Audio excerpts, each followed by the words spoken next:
day, cramming engineers. Welcome back. Our topic for today will be about complex numbers. Okay, so sobrang requirement nitong sa electrical engineering. Soon enough, you will realize kung anong applications nito. Okay? So before that, aralin muna natin yung tool which is the complex numbers.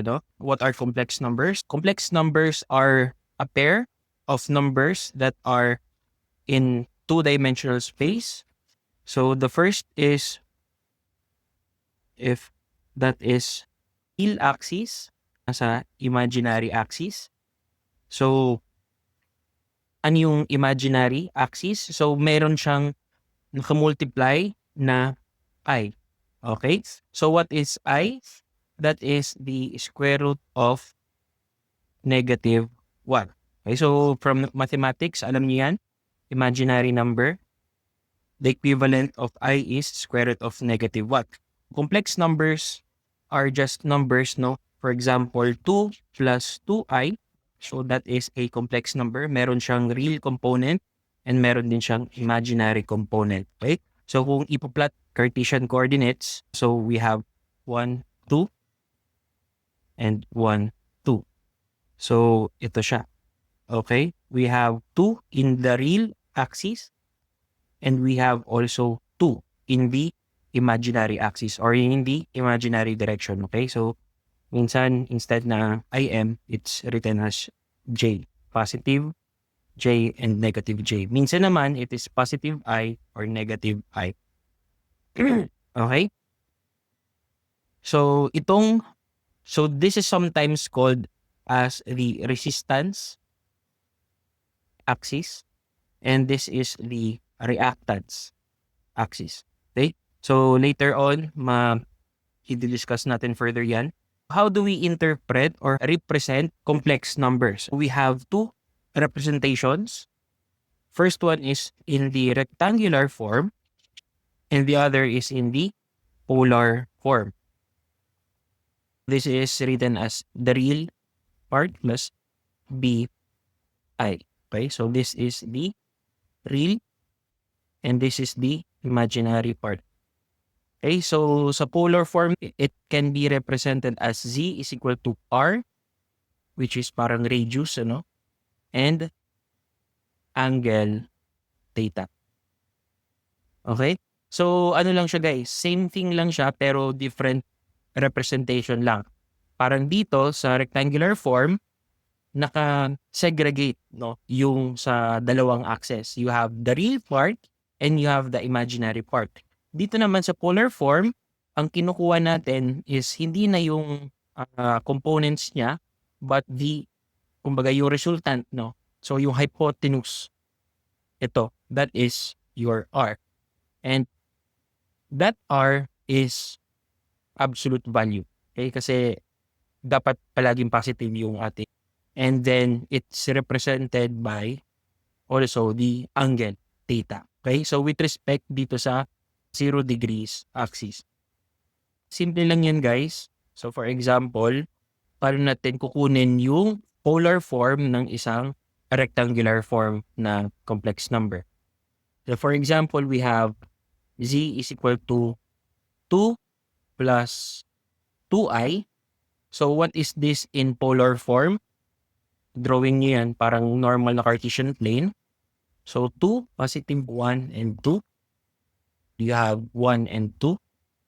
So real axis and this is our imaginary axis. So sabi, nasa 2 and 2. We're here. Naman natin how to get that.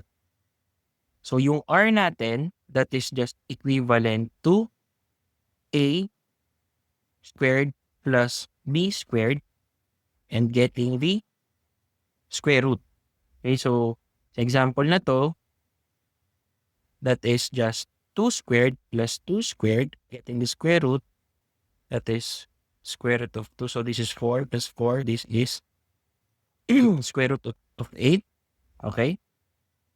And yung theta naman, that will be arctan ng, so yung opposite niya, ito yung theta, no? So yung opposite niya is 2 and the adjacent is also 2. So arctan ng 2 over 2, that is 45 degrees. degrees. Okay, so this can be represented as square root of 2 angle 45 degrees. Okay, so if I have z in rectangular form a plus bi, I can get r as square root a squared plus b squared and yung theta as the arctan of b over a. Okay? So that is how you transform one form to another. Okay? So paano naman po kapag galing tayo sa polar form? No? So if I have z is equal to r angle theta, so how will I get a and how will I get b? Okay? So simple, balik tayo dun sa drawing. No? Drawing ulit tayo. This is r and this is theta.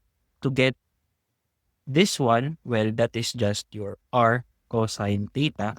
And to get this one, this is just your r sine theta. But remember guys that itong component na to, that is in the I or j direction. Okay? So, I. Okay? So, to get a, that's just r cosine theta.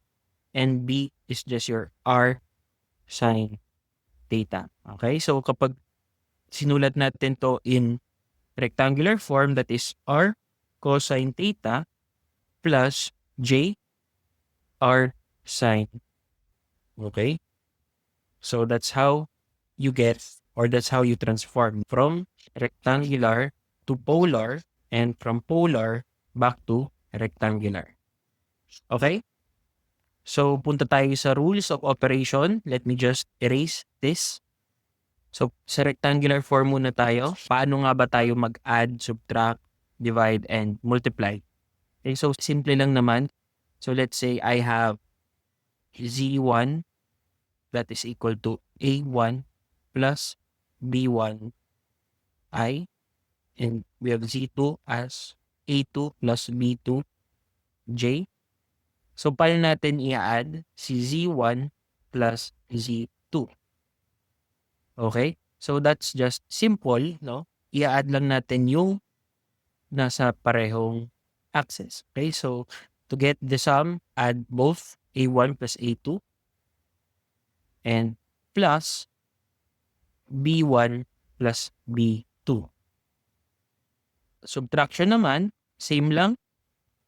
So z1 minus z2, that will be a1 minus a2 plus b1 minus b2 times I. Multiplication, so what is z1 times z2? Nating method is just the FOIL method. a1 plus b1 I times a2 plus b2 I. So, FOIL method lang yan guys. Yan. That is a1, a2 plus a1, b2 I plus a2, b1 I plus b1, b2 I squared. If I is equal to square root of -1, then I squared is equal to -1. So, this becomes a1, a2 minus b1, b2. So, that is our real. So, wala na to lang. So, ito na lang. So, plus a1, b2 plus a2, b1 times I. This is now your product. So, let's try and divide z1 divided by z2. Sulat muna natin yung a1 plus b1 I over a2 plus b2 I.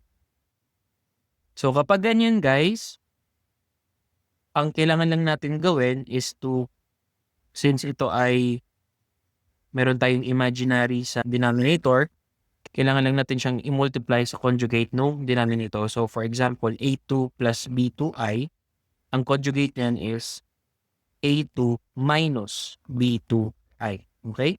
Kailangan natin siyang i-multiply sa conjugate. So that is A2 minus B2I over A2 minus B2I. Okay, so FOIL method natin, A2 squared, yan yun. Then A2 doon, minus A2 B2I. Then ito, plus A2 B2, then B2 squared I squared. Okay, so mapapansin nyo, magkakancel lang itong dalawang term sa gitna. And what will be left doon sa baba is A2 minus B2 I squared. And alam natin that this I squared is just -1. So, magiging positive lang yung B. Okay, so mamaya na lang natin simplify. Let's do it.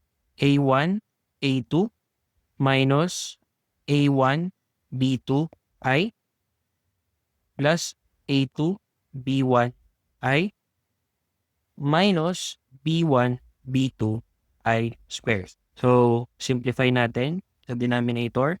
So, this becomes A2 squared plus B2 squared.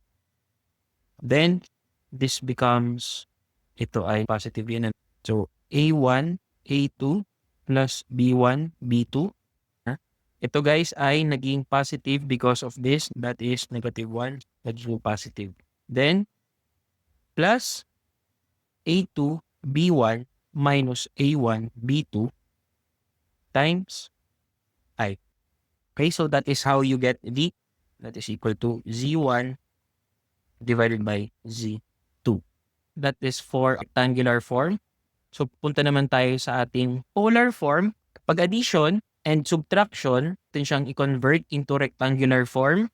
There's no straightforward way to add or subtract polar form. So, kapag multiplication and division, meron. For multiplication, Z1 is equal to R1, angle theta 1, and Z is R2, angle theta 2. So, Z1 times Z2, that is just, so what will happen is, yung dalawang magnitude natin, i-multiply natin siya.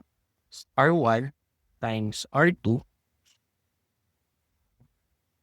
angle, so yung angle natin, ipag-add lang natin siya.